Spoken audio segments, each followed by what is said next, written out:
Hello everyone. சரி, current events விட்டு போனதை பார்த்துருவோம். 24 and 25 இந்த வீடியோவில் பார்ப்போம்.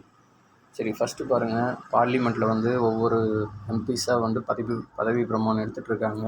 இதில் வந்து ஃபஸ்ட்டு வந்து ப்ரோட்டம் ஸ்பீக்கர். ப்ரோட்டம் ஸ்பீக்கருக்கு யார் பதவி, அதாவது தற்காலிக சபாநாயகர். இவரோட வேலை என்னென்னா, இந்த எம்பிஸ்க்கெல்லாம் பதவி பிரமாணம் செஞ்சு வைக்கிறது தான் இவரோட வேலை. இவருக்கு யார் வந்து பதவி பிரமாணம் செஞ்சு வைப்பான்னா பிரசிடெண்ட். ஓகே, இப்போ சிம்பிளாக சொல்கிறோம் பாருங்கள். இப்போ பார்லிமெண்ட் இருக்குது. இதில் வந்து ராஜ்யசபா, லோக்சபா, மேலவை, கீழவை அப்படின்னு 2 இருக்குது. ராஜ்யசபா அப்புறமேட்டு பார்ப்போம். லோக்சபாவுக்கு இப்போ 543 சீட்டுக்கு எலெக்ஷன் நடந்துச்சு. ஸோ எலெக்ஷன் நடந்து இப்போ எம்பிஸ்லாம் வந்து செலக்ட் ஆகிட்டாங்க ஒவ்வொரு ஸ்டேட்லேருந்து. இப்போ இந்த எம்பிஸ்லாம் வந்து எம்பிஸில் வந்து கேபினெட் மினிஸ்டர்ஸ், நார்மல் எம்பிஸ் அப்படின்னு சொல்லிட்டு 2ஆக பிரிக்கலாம். இந்த கேபினெட்னா முக்கியமாக இருக்கிறவங்க. இந்த கேபினெட்டுக்கெல்லாம் வந்து பதவி பிரமாணம் யார் பண்ணி வைப்பாங்கன்னா பிரசிடெண்ட்டு.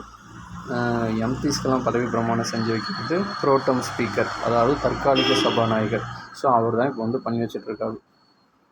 இவரோட வேலை என்னென்னா, அந்த பதவி பிரமாணம் செஞ்சு வைக்கிறது மட்டும்தான் வேலை. அப்புறமேட்டு வந்து நிரந்தர, அதாவது ஸ்பீக்கரை வந்து செலக்ட் பண்ண உடனே இவரோட போஸ்ட் வந்து முடிஞ்சிடும். சரி, ஃபஸ்ட்டு பாருங்கள் கேபினெட் மினிஸ்டர்ஸ். ஓகே, இது வந்து 3வது ஷெட்யூல், அதாவது 3வது அட்டவணையில் தான் வந்து இந்த பதவி பிரமாணம் செஞ்சு வைக்கிறத பற்றி சொல்கிறது. அது வந்து ஆர்டிகல் 99. இது எஸ்ஐக்கு இந்தளவுக்கு தேவையில்லை, சும்மா தெரிஞ்சுக்கோங்க. அதாவது பதவி பிரமாணம் செய்யாமல் வந்து உள்ள பார்லிமெண்ட்டுக்குள்ளே இருந்தோம்னா அவங்களுக்கு வந்து பெனால்ட்டி தரலான்னு சொல்கிறது 104, ஆர்டிகல் 104. அதுக்கப்புறமா கோழிக்கோடு, கேரளாவில் இருக்கிற கோழிக்கோடை வந்து India's first UNESCO city of literature அப்படின்னு வந்து அறிவிச்சிருக்கிறாங்க. அப்போ வந்து யுனெஸ்கோவின் சிட்டி ஆஃப் லிட்ரேச்சர் எதுன்னு கேட்டோம்னா கோழிக்கோடு. இது மேலும் நிறைய சிட்டிக்கு வந்து அறிவிச்சிருக்காங்க. இப்போ வந்து சொல்லியிருக்கிறது கோழிக்கோடுக்கு. இது வந்து மியூசிக்கு பாருங்கள், குவாலியர் மத்திய பிரதேசில் இருக்கிறது, சென்னை, வாரணாசி, அது மாதிரி ஃபிலிம் சிட்டிக்கு வந்து மும்பை, கேஸ்ட்ரானமிக்கு ஹைதராபாத்து, கிராஃப்ட் கைவினை கலைஞருக்கு வந்து ஜெய்ப்பூர் அண்ட் ஸ்ரீநகர், அதாவது போல்காட்டுக்கு ஸ்ரீநகர். ஸோ இதெல்லாம் இந்தளவுக்கு தேவையில்லை, சும்மா இது மட்டும் தெரிஞ்சுக்கோங்க. யுனெஸ்கோ வந்து லிட்ரேச்சருக்கு வந்து ஃபஸ்ட்டு கோழிக்கோடு அறிவிச்சிருக்கிறாங்க. அதுக்கப்புறம் வந்து இது வந்து இஸ்ரோவோடைய கம்ப்ளீட் ரீயூசபிள் லான்ச் வெஹிக்கிள். அதாவது வந்து இந்த சேட்டலைட்ஸை வந்து எடுத்துகிட்டு போவோம்ல, அதை வந்து அந்த லான்ச் வெஹிக்கிளை வந்து ரீயூஸ் பண்ணுறதுக்காக, இந்த தம்ப்நெயில்லே பார்த்துருப்பீங்க, அந்த ஒரு ராக்கெட் மாதிரி கீழே வந்து பேராஷூட்டோட போதில்லை. ஸோ அதுதான் அது ரீயூசபிள். அது சேட்டலைட்டை அமுச்சு விட்டுட்டு அது மறுபடியும் வந்து கீழே வந்து நம்மளுக்கு வந்துடும்.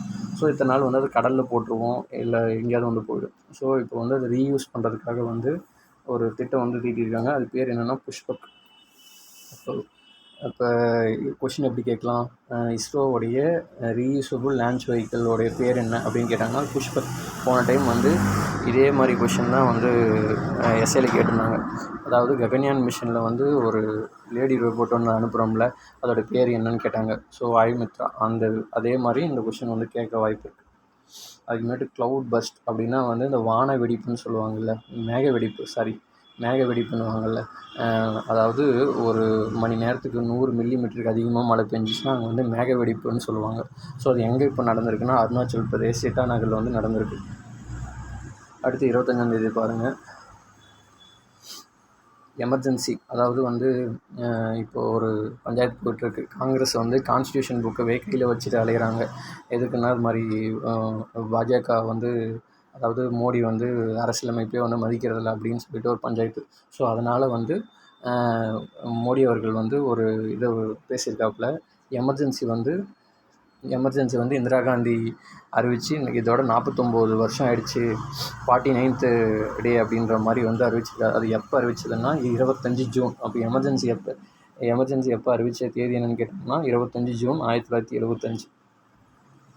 அதுக்கு காங்கிரஸ் தரப்பில் வந்து என்ன சொல்லியிருக்காங்க, ஆப்போசிட்டாக, நாங்கள் அப்போ தான் வந்து எமர்ஜென்சி, அது பழைய மேட்ரு, அதெல்லாம் பேசாதீங்க, அப்போ எமர்ஜென்சி அறிவித்து ரொம்ப ஸ்ட்ரிக்டாக இருந்துச்சு, இப்போ எமர்ஜென்சி அறிவிக்காமலே நீங்கள் அப்படி தான் இருக்கீங்க அப்படின்னு சொல்லிட்டு இவங்க பதில் தாக்குதல். சரி, ஓகே. எமர்ஜென்சி வந்து மொத்தமாக 3 டைம் வந்து அறிவிச்சிருக்காங்க. எப்போ ஒன்று 62, இன்னொன்று வந்து 71, 62 சைனா போகிறப்ப, 71 வந்து பாகிஸ்தான் போகிறப்ப, இன்னொன்று இன்டர்னல் எமர்ஜென்சி, உள்நாட்டு அவசரங்களை 75 இந்திரா காந்தி அறிவித்தாங்க.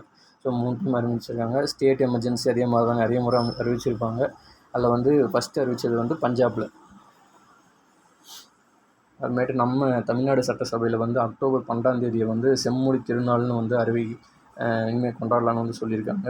ஏன் அன்றைக்கி சொல்லியிருக்காங்கன்னா 2004 அக்டோபர் 12 அன்றைக்கி தான் வந்து நம்ம தமிழுக்கான செம்மொழி அந்தஸ்து வந்து கிடச்சிருக்கோம். ஸோ அதனால் வந்து கிளாசிக்கல் லாங்குவேஜ் மொத்தமாக இப்போ புக்கில் 6 கொடுத்துருப்பாங்க. இப்போ வந்து 9க்கெல்லாம் போயிடுச்சு. கிளாசிக்கல் லாங்குவேஜ் வந்து அதாவது தமிழ்நாட்டுக்கு வந்து 4, சான்ஸ்கிரிட்டுக்கு 5 இது புக்லேயே இருக்கும்.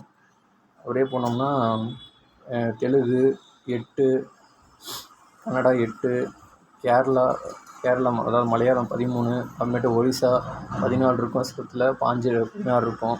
ஸோ பார்த்துக்கோங்க. அதுக்கு என்னோட தமிழ் மொழி தியாகிகள் நாள் வந்து ஜான் 25 வந்து கொண்டாடலான்னு சொல்லியிருக்காங்க. ஜான் 25 வந்து நம்ம ஓட்டர்ஸ் டேவாக, அதாவது வாக்காளர் அடையாள தினமாக வந்து கொண்டாடுறோம். ஸோ ஓட்டர்ஸ் டேவும் அன்றைக்கே வந்து தமிழ் மொழி தியாகிகள் நாள் வந்து கொண்டாடலான்னு சொல்லியிருக்காங்க. அடுத்து வந்து தமிழ்நாடு எஜுகேஷன் மினிஸ்டர் வந்து என்ன சொல்லியிருக்கு அப்படின்னா, அகல் விளக்கு திட்டம்னு ஒன்று கொண்டு வர போகிறோம். அது மூலிமா 9ஆவதுலேருந்து 12ஆவது வரையும் இருக்கிற கேர்ள்ஸ் ஸ்டூடெண்ட்ஸை வந்து அவங்களுக்கு வந்து இன்டர்நெட்டை எப்படி பயன்படுத்துறது, ஏதாவது ஒரு விஷயத்தில் வந்து யாராவது பிளாக்மெயில் பண்ணாங்கன்னா எப்படி அதை வந்து ஃபேஸ் பண்ணுறது. ஸோ இது மாதிரி விஷயமெல்லாம் அவங்களுக்கு வந்து மென்டலி அண்ட் ஃபிசிக்கலி வந்து ஒரு கவுன்சிலிங் கொடுக்குறாங்க. ஸோ அதுக்காக கொண்டு வரப்பட்டது தான் அகல் விளக்கு திட்டம். அப்போ அகல் விளக்கு திட்டம் எதற்கு தொடர்புடையதுன்னு கேட்டாங்கன்னா, அது எஜுகேஷன் மாதிரி வந்து கேர்ள்ஸ்க்கான மென்டல் வெல்பீயிங்காக வந்து அது கொண்டு வரப்பட்டது அப்படின்னு வந்து சொல்லலாம். அடுத்து வந்து இந்த ஃபேஸ்புக், இன்ஸ்டாகிராம், வாட்ஸ்அப்லாம் வந்து மெட்டா ஏஐயை வந்து இன்ட்ரடியூஸ் பண்ண போகிறாங்க. இது எதுக்காகன்னா, இப்போ நம்ம ஏதாவது ஒரு விஷயத்தை தேடணுன்னா ஃபேஸ்புக்கில் ஏதாவது ஒரு விஷயத்தை அந்த இன்ஸ்டாகிராம், வாட்ஸ்அப்பில் ஏதாவது ஒரு விஷயத்தை பார்க்குறோம். ஸோ வந்து அதை பற்றி நம்மளுக்கு தெரிஞ்சுக்கணுன்னா நம்ம வந்து கூகுளுக்கு போயிட்டு வந்து சர்ச் பண்ணுறோம். ஸோ வந்து அடுத்த ஒரு வெப்சைட்டுக்கு, அதாவது அடுத்த ஒரு சர்ச் இன்ஜின் போகாமல் இதுக்குள்ளேயே வந்து எல்லாத்தையும் நம்ம ஃபைண்ட் அவுட் பண்ணுற மாதிரி அதுக்காக வந்து கொண்டு வரப்படுறது தான் வந்து இப்போ மெட்டா ஏஐன்னு வந்து புதுசாக இன்ட்ரடியூஸ் பண்ண போகிறாங்களாமா. அப்புறம் வந்து கேரளாவை வந்து கேரளம் அப்படின்னு வந்து பேரை சேஞ்ச் பண்ண போகிறாங்க. இது சேஞ்ச் பண்ணுற நடைமுறையை சொல்கிறது வந்து ஆர்டிக்கல் 3. இது வந்து ஃபஸ்ட்டு ஷெடியூல், அதாவது முதல் அட்டவணையில் வந்து இருக்குது. அடுத்து வந்து இந்த மணிப்பூர் இஷ்யூ பற்றி எல்லாருக்கும் தெரியும், போன வருஷம் நடந்தது.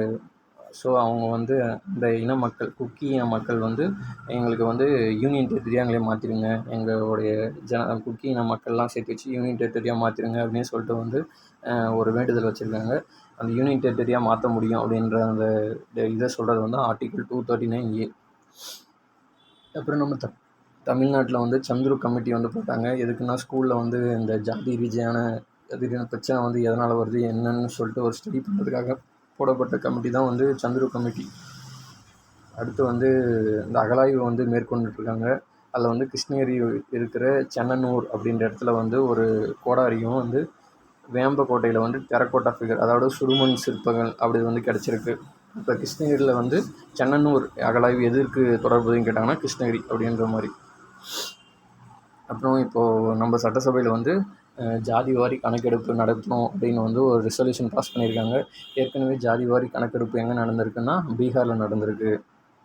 அடுத்து வந்து எஜுகேஷன் சம்மந்தமாக ஒன்றும் பெருசாக இருக்காது, சும்மா பார்த்துக்கோங்க. Right to education act 2009, Samagra Shiksha programme 2018, இப்போ education policy, new education policy 2020. அடுத்ததாக வந்து இந்த வுட் ஸ்பிரிட், அதாவது மரச்சாராயம் அப்படின்னு சொல்லுவாங்கள்ல, அது வந்து எதுன்னா மெத்தனால். அடுத்து கிராஃப்ட் சிட்டி, கைவினை கலைஞருக்கான சிட்டி வந்து ஸ்ரீநகராக அறிவிச்சிருக்காங்க. அப்புறம் பிலிப்பீன்ஸோட கேபிட்டல் வந்து மணாலியா. சரி, ஓகே. 2 நாளைக்கான கரண்ட் ஈவெண்ட்ஸ் சொல்லலாம். மேற்கொண்டு தொடர்ந்து கரண்ட் ஈவெண்ட்ஸ் நான் போடுறேன்.